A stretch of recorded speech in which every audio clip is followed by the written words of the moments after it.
and we see a perfectly positioned sun, or the earth in relationship to the sun is in exactly the right position for life to be maintained closer, and we get burned up further away and we freeze. And we see the rotation of all the stars, and everything is set in its course, and we determine, well, it all came to pass by random chance. It all just happened. It all just fell into place. And yet we don't see evidence of randomness or things haphazard. And no, we see a very definite pattern. We see formation. We see the handiwork of a creator. We see the hand of God in everything around us, from our own self to our neighbor, to our pet dog, to the flea on the dog. And in everything we see God. That is, in these visible things, we see the invisible things of Him. That is, we know there was a God, and God spoke and created all these things. It's the only rational explanation.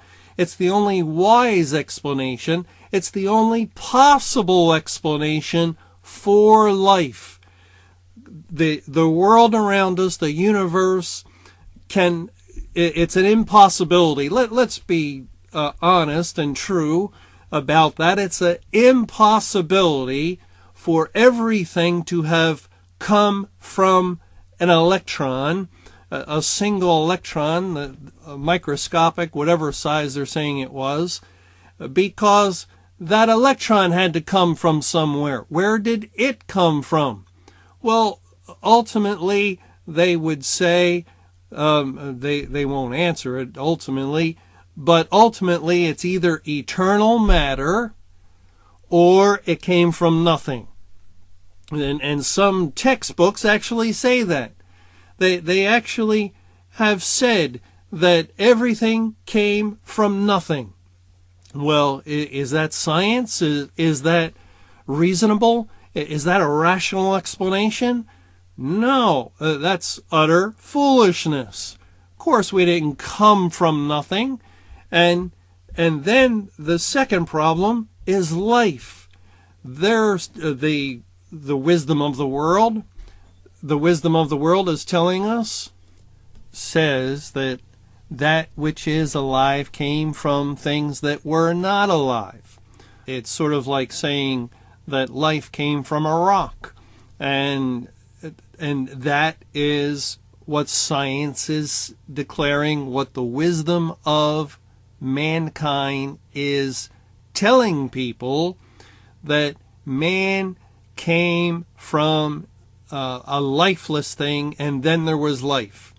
And we won't even get into all the miraculous things that would had to have happened in order for all the various life forms around us to have developed and to evolved into the complex, precise creatures that they are. It is beyond reason. It is unreasonable to hold to evolution in any way. Yet, it's very much an entrenched theory held to as fact by the people of the world, because professing themselves to be wise, they became as fools. They must have some other explanation than God, and therefore they are all contorted, trying to justify and rationalize and provide an explanation for existence, for all the life that is all around them, for themselves, being a man created in the image of God. And what explanation can there be other than the truth? The fact is, in the beginning, God created the heavens and the earth. That's the fact. That's an unacceptable fact an unacceptable truth to the natural-minded man who rejects God. He rejects anything he cannot see and anything that is not physical of the natural realm. And therefore he's left with only foolish options. And the absurdity of the theory of evolution is really the result of rejecting the only factual answer. And that leaves you other choices, other things that you will accept, all within the natural realm. And yet when people actually try to put forth this theory, it's just foolish. It is ridiculous. It is something that makes no sense.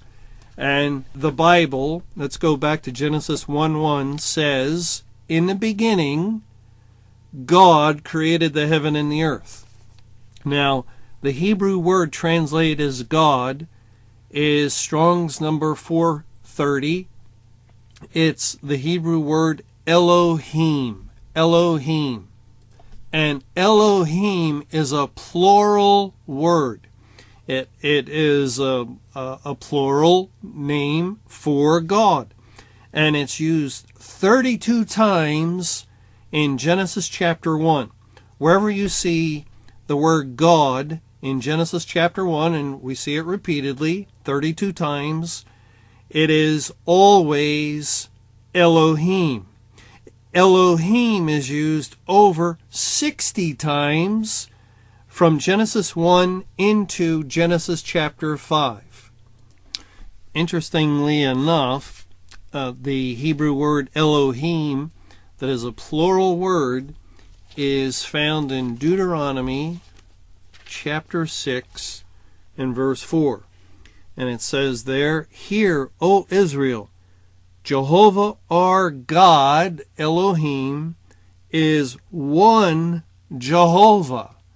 Jehovah our God, Jehovah our Elohim, which is plural, is one Jehovah. And of course the Bible teaches throughout, as it reveals the person of God, who is one God, as three distinct persons: the Father, the Son, and the Holy Spirit. And we read in John 1, in verse 1, "In the beginning," and that would relate to Genesis 1, verse 1, "In the beginning God, Elohim, created the heaven and the earth. In the beginning was the Word, and the Word was with God, and the Word was God. The same was in the beginning with God. All things were made by him, and without him was not anything made that was made. In him was life, and the life was the light of men." In this passage in John 1, we read, "In the beginning was the Word, and the Word was with God and was God." And so we understand Elohim. God already is revealing his person, his being